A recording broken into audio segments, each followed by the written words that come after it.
Tetapi apabila di antara kamu ada yang kekurangan hikmat, hendaklah ia memintakannya kepada Allah yang memberikan kepada semua orang dengan murah hati, dengan tidak membangkit-bangkit, maka hal itu akan diberikan kepadanya.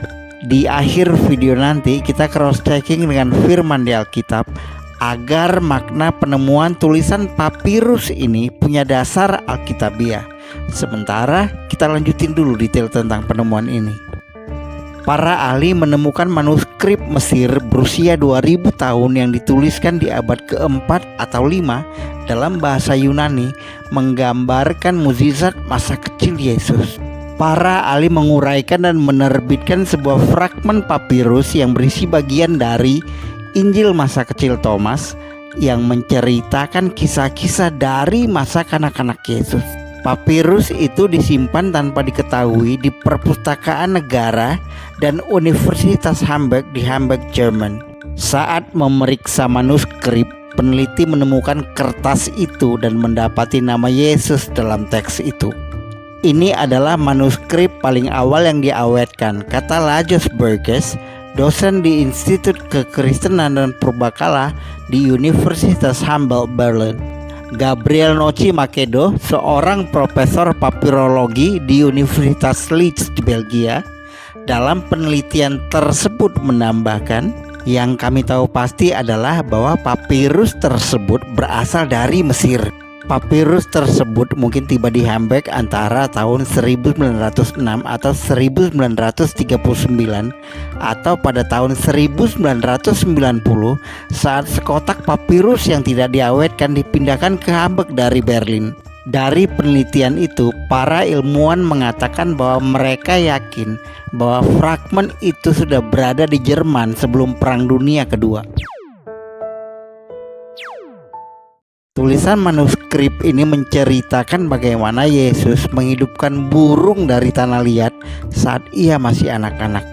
Dalam kisah yang diceritakan dalam fragmen itu, Yesus bermain di arungan sungai yang deras dan membentuk 12 burung pipit dari tanah liat lunak yang ditemukannya di lumpur. Ketika ayahnya Yusuf menegurnya dan bertanya mengapa ia melakukan hal-hal seperti itu pada hari Sabat, Yesus yang berusia 5 tahun itu bertepuk tangan dan menghidupkan patung-patung burung tanah liat itu. Segala sesuatu diciptakan oleh Dia dan untuk Dia. Nah, kita sampai ke dua pertanyaan. Kalau fragmen kertas yang ditemukan di Mesir berasal dari sekitar tahun 4-5 Masehi, seperti yang disebutkan ahli papirologi dari Belgia tadi, hal itu memberi arti ke kita bahwa Yesus harus berada di Mesir antara tahun 4-5 Masehi, bukan? Karena tulisan itu ketika Yesus berusia 5 tahun. Apakah kita bisa membuktikan temuan ini sesuai dengan catatan Alkitab? Iya bisa. Alkitab mencatat Yusuf, Maria, dan Yesus yang berusia sekitar 2 tahun pergi ke Mesir atas perintah malaikat karena Herodes ingin membunuh anak-anak umur 2 tahun. Ingat? Maka Yusuf pun bangunlah, diambilnya anak itu serta ibunya malam itu juga, lalu menyingkir ke Mesir. Ayat ini membuktikan Yesus kecil memang berada di Mesir sejak usia 2 tahun karena Herodes ingin membunuh anak-anak usia 2 tahun ke bawah. Sampai tiba waktunya, Yusuf, Maria, dan Yesus kembali ke Yerusalem. Setelah Herodes mati, nampaklah malaikat Tuhan kepada Yusuf dalam mimpi di Mesir. Katanya, bangunlah, ambil anak itu serta ibunya dan berangkatlah ke tanah Israel, karena mereka yang hendak membunuh anak itu sudah mati.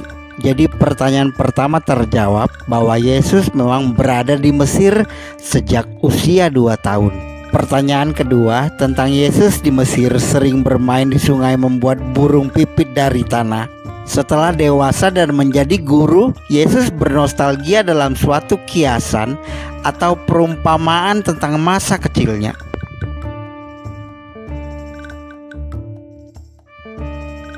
Bukankah burung pipit dijual 5 ekor 2 duit? Sungguh pun demikian tidak seekor pun daripadanya yang dilupakan Allah. Bahkan rambut kepalamu pun terhitung semuanya. Karena itu jangan takut, karena kamu lebih berharga daripada banyak burung pipit. Berapa jumlah burung pipit tadi yang dihidupkannya semasa kecilnya? 12 kan? Berapa jumlah murid Yesus? 12. Ingat, firman Allah tidak ada yang kebetulan.